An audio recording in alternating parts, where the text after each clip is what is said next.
Well, my plans for today. It's a dismal day. It's actually raining.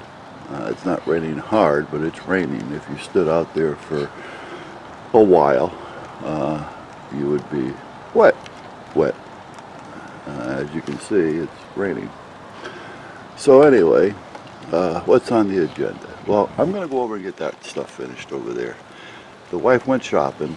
She wanted to go do some grocery shopping and things, so she's out doing what she wants to do. So I'm going to jump over and take care of that. That's a lot of small work right now. I don't need the tractor to pull anything down, so I can just get over there and do some cutting. I don't have to worry about it. That'll be done, and you guys won't have to watch any more of those dumb videos of me cleaning off the rock and getting a pile of firewood. So, other than that, that's about it. So, speaking of birdhouses, I think I had mentioned the wife wants me to build another heated birdhouse, and I'll do a video on that one because I've already done one. It's actually holds 6. It's I call it a bird condominium. But anyway, birdhouses. There's one in the tree over there, the white one. There's another one on a tree stump. That's a 2-story. The one in the tree is a single family. There's another one, if I can find it here close up, let me see. Up. That's not it, over. There's another one there it is. Now that holds 3, 6, 7, 8, 9, 10, 12. Because they can come in from either side as well. So that's that one. Then there's 3 of them up here in the tree. You know, I'm zoomed in, it's hard to... Okay, come down maybe. There's one there. There's another one there. There's another one there. So there's 3 there. Now there's another 2 on the other side of those 2 trees that you're not seeing. There's a bunch of stuff just thrown together up there that the neighbor's kid helped me with. He's like 7 years old, so those are his ideas. But there's a single unit, there's a 3-family, and a 2-family. Right. Now they have black roofs, so they draw the heat. Plus, they're facing north, so they won't get the wind blowing right into them. So those are those. Oh, there's another one over there. That's another, I think that's a 16 unit. Okay, various sizes. And believe it or not, these are all full, especially in the spring and fall. Winter time, not all of those, but all the ones in the front are, as well as the heated one. So I'll show you those someday. But anyway, I got to finish my coffee. I'm going to run over there, take care of that, get it cut up, get it over here. Then I can concentrate on everything I want to do on this side of the yard. One is putting up the wind turbine. I'm going to put that up today, all right, regardless of the weather. Get that done with, and get the solar panel up. That's another thing I'm going to do today. And then that's that. All right, so be it. Did I tell you about this, how phony it is, or how supposedly phony it is? I found something on the internet. Now, the internet. Can you believe it, or can you not? You know what I mean? However, they're saying that they named like 10 or 15 reality shows that are really not reality shows. Pawn Stars was one. This was another. Oh shit, Judge Judy. I forgot how many other ones. Well-known ones that you would know. Oh, Storage Wars. But this one, for instance, they were saying how they go out, they do some filming, a few hours a day, and then they go in and they live and sleep in hotels.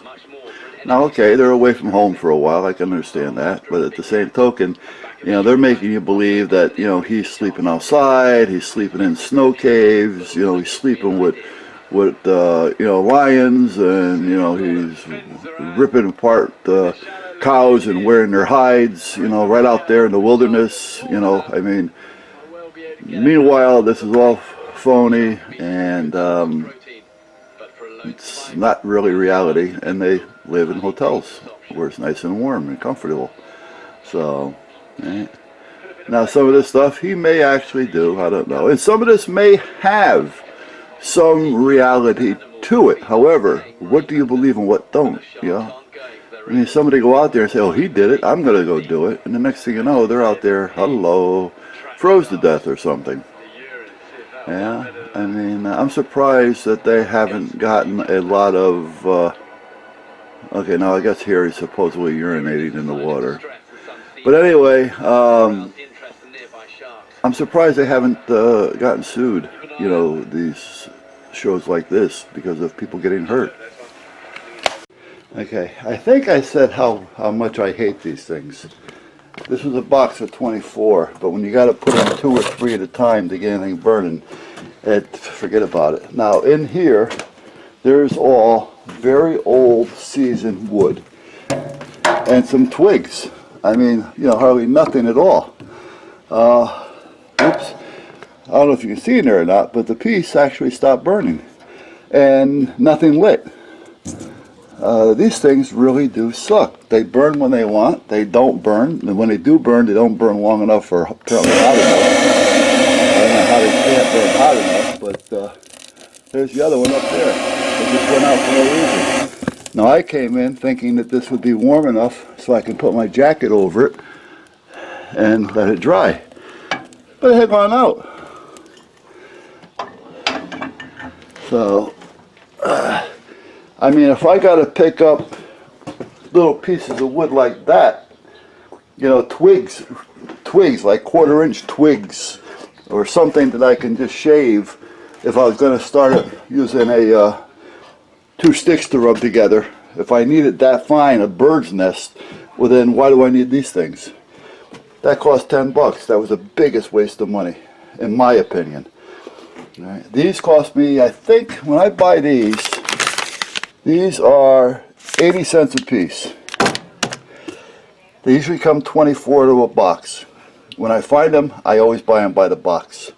Now these are the newer version of that. However, they're not quite the same.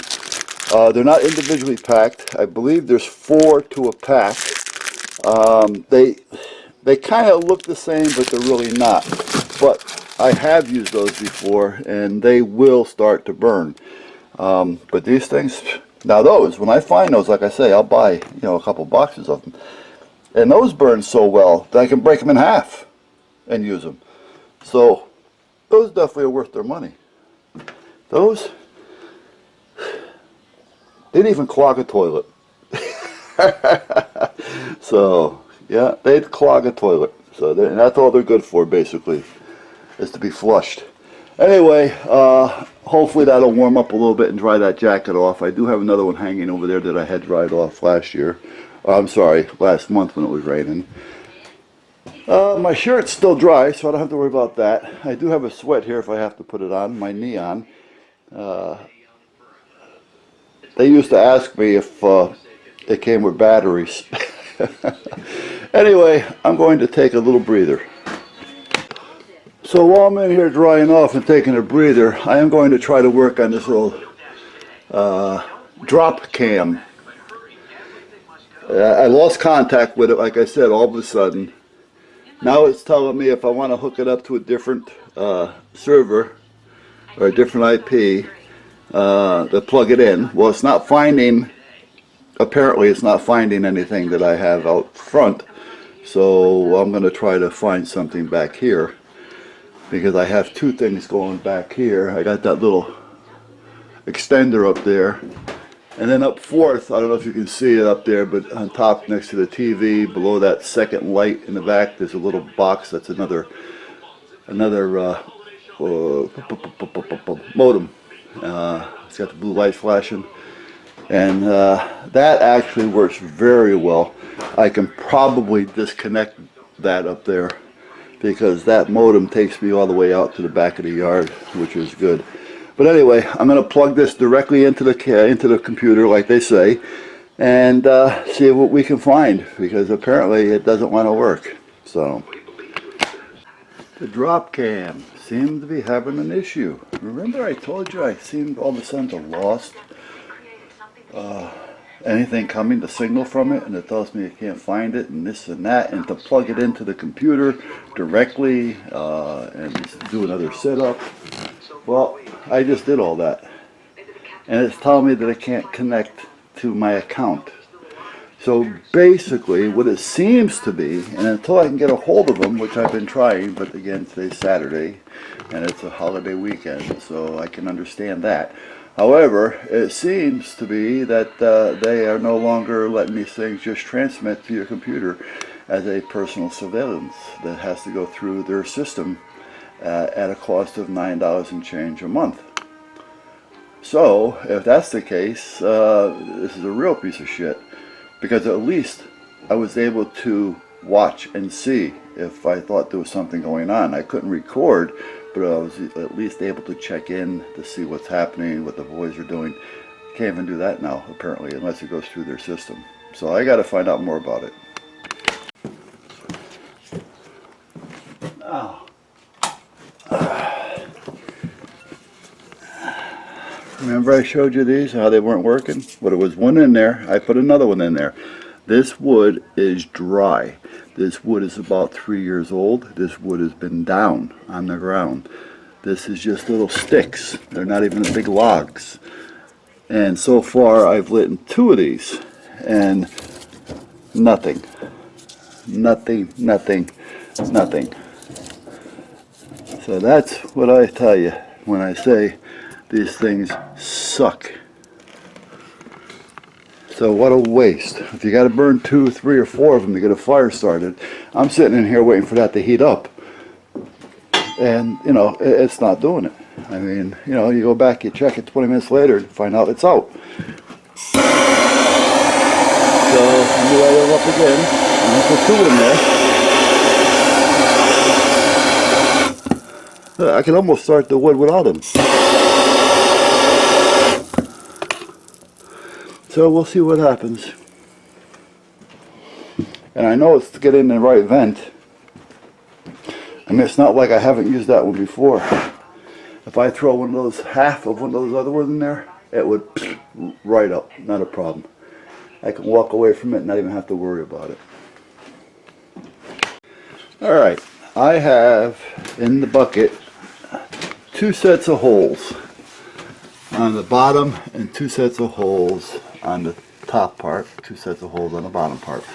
The holes are there so I can use that gadget that I made for if I want to move trailers around and if I want to put the light pole up and down. The hole, one set is 5 inches apart. So I found this old piece that I had made some time ago, and luckily enough these holes are 5 inches apart. Perfect. Now the tower is 12 inches wide. This is a little over 12. It's about 12 and a half. Maybe almost, well, let's get a measurement on it again because I actually forgot. So we are 12 and 3/4. Hello. Where are we? Yeah, 12 and 3/4. So I can't rest it on here by itself because it'll slide off. So I have to come off of this with something. So I found the green fence stuff. The green fence stuff. That tells you a lot now, doesn't it? Well, come on over here and I'll show you what I'm talking about. Green fence stuff. So I'm going to cut this in half. I'm going to notch it so I can put a little bend in it. So this way the little indentation here will fit right over the outside of that pipe and come up. So this way I'll have about a 3.5, 4-inch rise coming out. That means the tower can now sit in between the 2 sides without falling off side to side. And I can raise the tower. And what I'll do is I'll just put a line around it with a little slack. This your way, if it does decide to start jumping around, I'll at least hold it in place. So that's what I'm going to do. I'm going to cut that using my little grinder because I don't feel like using the jig, not the jig, the hacksaw, which is easier, but I'd rather do it this way. Alright, so what I did was I cut it in half and then I sliced it, as you can see. Now I'll put this on there and weld it, and then I'll put a little support back here and tack it on just to make sure that we got a good weld there. But at that point, that will go there, and this one will go on that side, and that'll keep the tower from falling off either side as I drive forward with the bucket to lift it, if you follow what I mean. Almost like the same thing I did with the light pole back there. I'm going to pivot the bottom, so when I drive forward, the tower will go up. And it can't fall off because I'm going to, like I say, weld those on. So that's what I'm going to do, you know. And you know, I was thinking too, this is an old workbench that the original owner had. Now it's not the best in the world, but it's pretty decent. It's not too bad. All right, a little strengthening up and I'll be all set. I'm going to strengthen it up. I'm going to keep it under there. I'm going to put a piece of metal on the top. And I'm going to use this as my little welding bench. So when I need it, I can just drag it out, weld on it, push it back when I'm done. You know? And if it starts getting away, well then I'll decide from there what I'm going to do with it. But a little strengthening here and there, and that'll be a nice little bench for welding on.